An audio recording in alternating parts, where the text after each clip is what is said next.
life. And once again, in verse 26, John is saying, "These things have I written to you concerning them that seduce you." And we looked at it last week, Antichrist and people like that. And I said, that the Bible talks about soothsayers, literally soothsayers, people who are saying soothing words. And here John uses an interesting word, the word seduce. He says, "I'm writing all these things," that is particularly all of chapter 2 that we've read here. "I'm writing these things concerning those that seduce you." Now the word seduce is really just means wandering out of the way, being led astray. But it's interesting that the English word here, seduce, has a few different connotations. It has a sort of sleazy, seedy connotation to it as well. And I don't think that's accidental. And I want to just compare it with Proverbs chapter 7. Just turn to that for a second.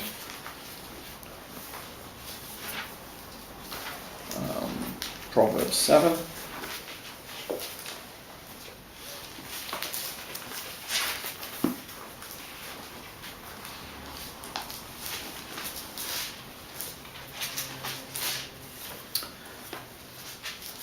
And just starting at verse 1, I'm going to read a few verses of this now.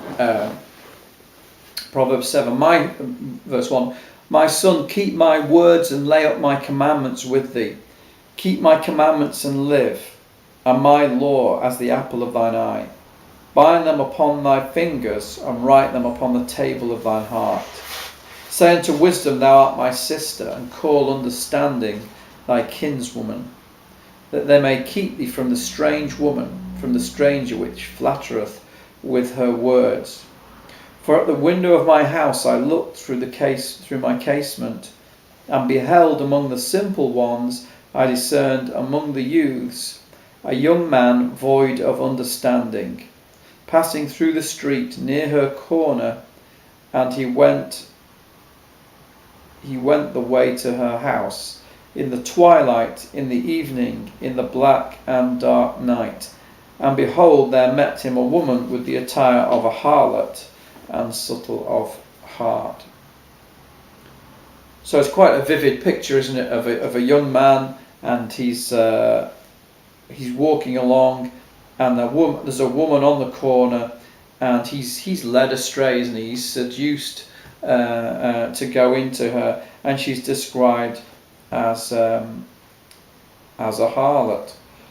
But the young man is void of understanding. In other words, he hasn't laid up God's words and God's commandments. That's the first verses, isn't it? It's telling us that these things will protect us from actual seduction and adultery, but also from spiritual seduction and adultery. And I think that's what John's talking about. He's saying it's a kind of spiritual seducing. People are seduced away from the truth by something that appears attractive, something that appeals to their flesh. And that's what this picture of a harlot is she's appealing to the young man's flesh. And the reason that he's drawn away after her, he's a simple one, it says here, he's void of understanding, is because he hasn't kept the commandments of God. He hasn't laid them up within his heart. Verse 3 says, "Bind them on thy fingers, write them upon the table of thine heart." And quite often in the Bible, where it talks about fingers or hands, it's about what you actually do.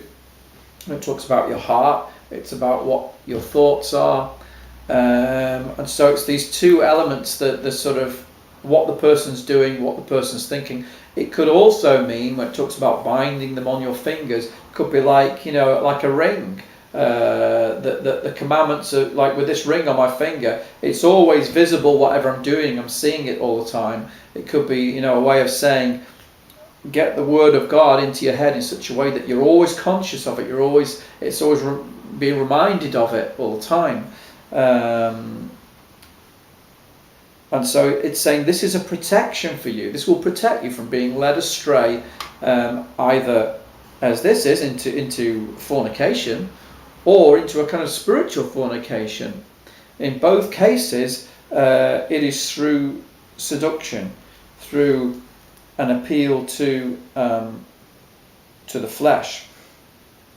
You'll notice here in verse 9, it's almost a poetic verse. It says, "In the twilight, in the evening, in the black and dark night." You see all the emphasis there going on. It's twilight, it's evening, it's black, it's dark, it's night.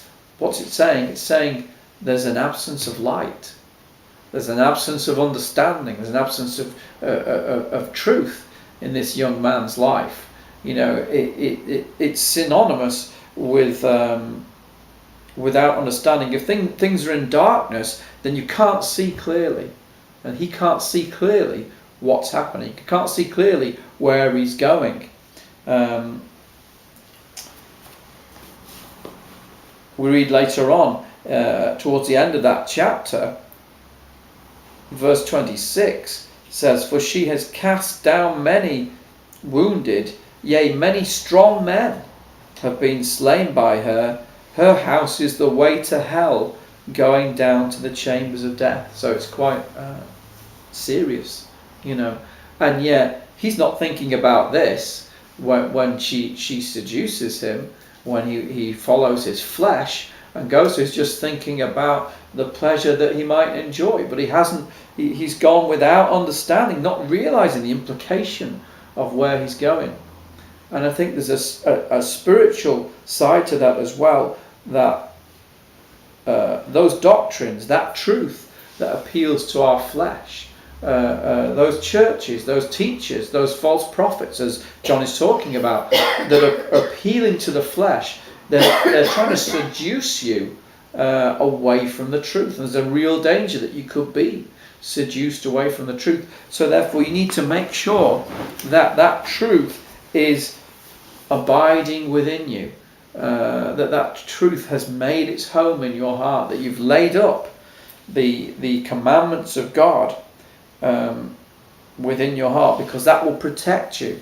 That will be the thing that will stop you from being seduced. You've got to be able to, when a new doctrine, a new teaching comes along, you've got to be able to say, is it from God? Is it really from him? How do I know? Well, I need a knowledge of the Word of God, first of all. I need to be able to measure it against the Word of God and say, does this measure up? Is this right? And so we've got to have this knowledge, this understanding. We've got to lay up the commandments and the truth of God in our heart, so that we'll be able to tell them, that we won't be like a young, gormless youth, wandering stupidly away to his own destruction, which is really what's happening, isn't it? Wandering away through simply an appeal to his flesh. So verse 26, back in 1 John 2 now. 1 John 2.